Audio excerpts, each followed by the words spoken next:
Welcome back to the channel, everyone.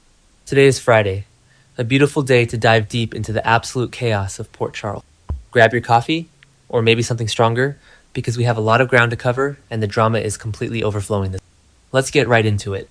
Okay, so I have been thinking about this, and my brain is just doing backflips over the August 28th spoilers. Here is what is bugging me. Actually, no. First, I should mention the Alexis Davis and Willow Kane showdown, because wow. We need to talk about what is happening in that congressional office.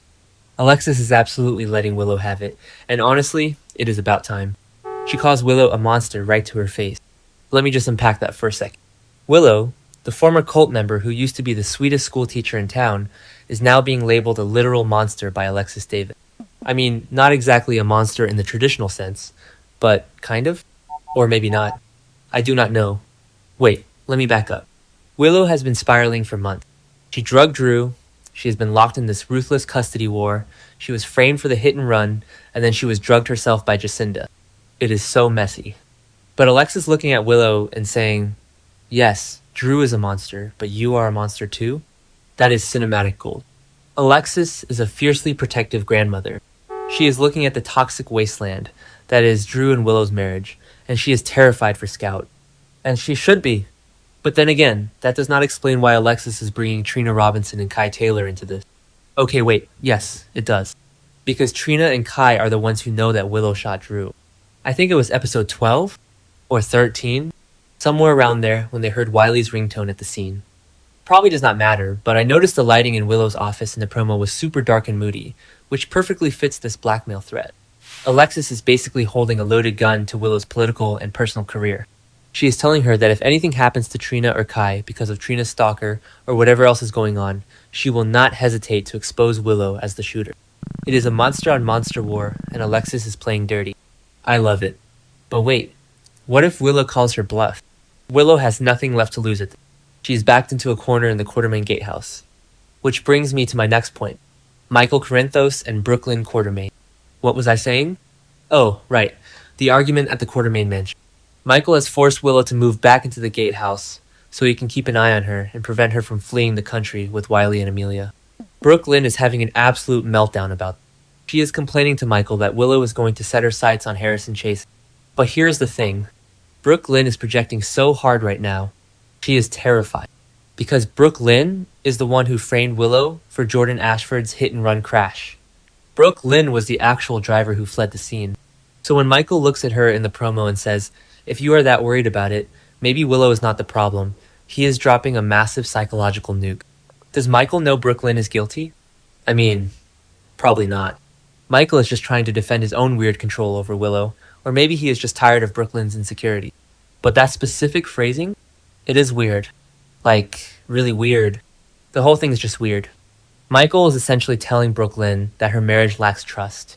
Which is true, but it is true because Brooklyn is keeping this massive illegal secret from her cop husband. It is fascinating to watch Brooklyn squirm. She is so desperate to keep Chase away from Willow, not just because of the romantic history, but because Willow being investigated for the crash is the only thing keeping Brooklyn out of prison.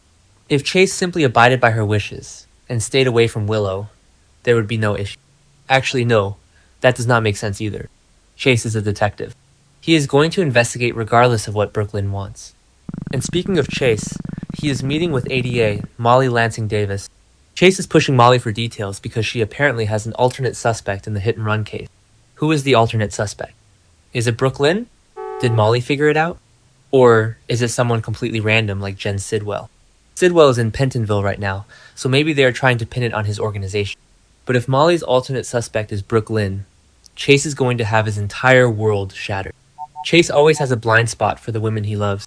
He missed it with Willow for a long time, and now he is missing it with Brooklyn. I kind of feel bad for him, or maybe not. He should be a better detective. Anyway, the point is... Wait, what was the point? Oh, the tension in the Quartermaine mansion. The shouting match between Michael and Brooklyn gets so intense that Giovanni Palmieri and Emma Scorpio Drake actually walk in on them. Gio is the one who steps up and angrily shuts it down, yelling that it needs to stop. Poor Gio. He is living at Sonny's house, dealing with mob drama, dealing with his fake showmance with Trina that Simon is forcing on him, and now he has to referee his adult relatives screaming at each other. Gio is just a kid trying to play his violin and be a life. He saved Drew from drowning in the lake, and this is the thanks he gets. A house full of screaming Quartermaines and Corinthos. Okay, I know I just said the opposite, but hear me out. What if Drew actually planned the drowning? No, that is a rabbit hole. Nina definitely pushed. But Drew is fully mobile now, and he is out for blood.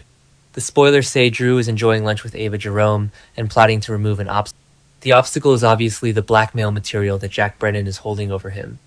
Drew wants revenge on Willow and Nina, but he cannot do anything as long as Brennan has that black box or flash drive or whatever evidence of Drew's misappropriated federal funds. So Drew is asking Ava to help. Ava, Jerome, and Drew Kane teaming up.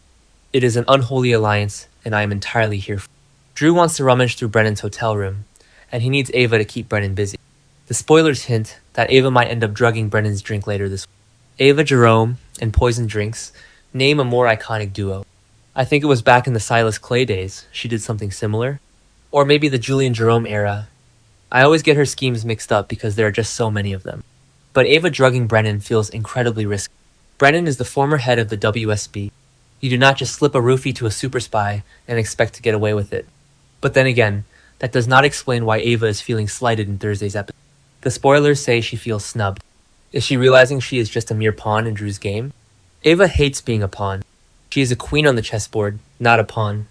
If Drew is treating her like an underling, she is going to turn the tables on him so fast his head will spin. Or wait, maybe the snub has nothing to do with Drew. Maybe it is about Sonny Corinthos. Let's talk about Sonny's family barbecue. Donna Corinthos, who is apparently the sneakiest child in Port Charles, secretly sent an invitation to ADA Justine Turner. Justine and Sonny have this forbidden secret romance going. Justine decides to attend the barbecue. She is seen in the preview telling someone not to worry because she can handle Sonny. Justine, honey, let me just say this. Nobody handles Sonny Corinthos. Carly could barely handle him, and she was married to him like 5 times. Justine thinks because Sonny is acting like a softie around her, she hasn't figured out. Even little Donna noticed that Sonny is a softie around Justine, which is adorable but also terrifying. Sonny is officially out of the mob, supposedly. He visited Sidwell in Pentonville and said he was changing his career. But Sonny is always going to be Sonny. So maybe Ava is feeling snubbed because she was left off the guest list for Sonny's family barbecue. Ava is Avery's mother.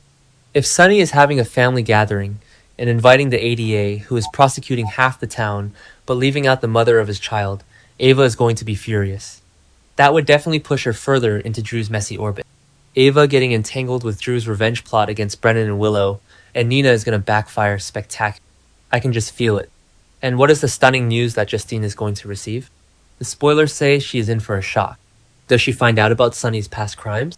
Or does she find out that Jen Sidwell is planning a prison attack from Pentonville? Sidwell is sharing a cell with Curtis Ashford right now, which is a whole other disaster waiting to happen. If Sidwell orchestrates something from the inside, Justine's entire legal case could blow up. Or maybe the shock is personal. Maybe she finds out Sonny is still secretly colluding with Rick Lansing or Jason. Wait, Jason quit the mob too?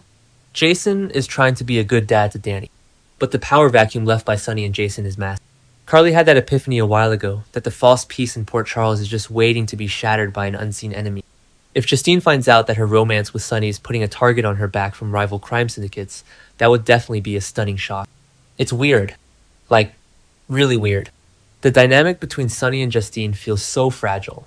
She is a prosecutor, he is a retired mob boss. It is a classic soap trope, but I am constantly second-guessing how it will end. Will she compromise her morals for him? She already told him she would not break the law for him during the Sidwell hostage situation. But love makes people do crazy things in Port Charles. Let me backtrack to Willow first. Willow is backed into a corner by Alexis, trapped in the gatehouse by Michael, being framed by Brooke Lynn, and targeted for revenge by Drew. How is she surviving this? She was just drugged by Jacinda Bracken not too long ago. Jacinda spiked her iced latte, Willow went completely loopy and almost drove a car with Wiley and Amelia. Now Jacinda is gone, Michael paid her off, and Michael is using the Trina and Kai ringtone evidence to bluff Willow. Willow's mental state has to be hanging by a thread. When Alexis tells her she's a monster, does Willow actually believe it? Willow used to be so deeply moral, almost to a fault. Now she is blackmailing people and covering up attempted murders. The shift in her character is fascinating, but also kind of tragic. I mean, not exactly, but sort of. She traded her house, her money, and an immediate divorce to Drew just to buy his silence. And now, Drew is breaking that silence by plotting with Ava. If Willow finds out Drew is moving against Brennan to destroy the blackmail leverage, she is going to absolutely lose her mind. And where is Nina in all this? Nina pushed Drew into the lake. Nina is an accessory to attempted murder. If Drew gets that black box from Brennan, he is going to send Nina to Steinmauer and Willow to Pentonville. Nina is probably infuriated right now because she realizes she is completely powerless. She has to rely on Jack Brennan to protect her, but Brennan is currently being targeted by Ava and Drew. Basically, the entire town is a house of cards right now. If Chase figures out Brooke Lynn is the alternate suspect in Molly's file, the Quartermaine family explodes. If Drew steals the black box, Willow and Nina explode. If Justine gets targeted by a mob rival, Sonny explodes. It is all just waiting for one person to make the wrong move. I keep trying to piece together how the writers are going to resolve the hit and run. Brooke Lynn cannot hide forever. Tracy already knows. Tracy figured out Brooke Lynn was the driver and told her to flee town. But Brooke Lynn stayed because of baby Phoebe's adoption. She sealed the deal with Chase. They are officially a family now. The higher they climb, the harder the fall is going to be. When Chase looks at his wife and realizes she let him blindly defend Willow while she was the guilty one all along, I cannot even imagine the betrayal he is going to feel. Actually, wait. What if Molly's alternate suspect isn't Brooke Lynn? What if it's someone completely out of left field, like Hudson Parker? Hudson was lurking around the Quartermaine estate, looking for info on Delilah Wilson's baby. But the timeline doesn't match up for the crash. No, it has to be Brooke Lynn. The writers are just stretching out the suspense. I am so exhausted just thinking about all these moving parts. My brain is moving way faster than my typing. Every time I think I have a storyline figured out, the show throws a curveball. Like Gio and Emma. Are they going to break up over the Trina showmance? Is Trina's stalker going to attack Kai? Everything is just so interconnected and messy. Who will ultimately pay the price when these impossible choices collide? And will the truth destroy the Quartermaine family forever? Drop your wildest theories in the comments below, hit that like button, and subscribe for more daily updates.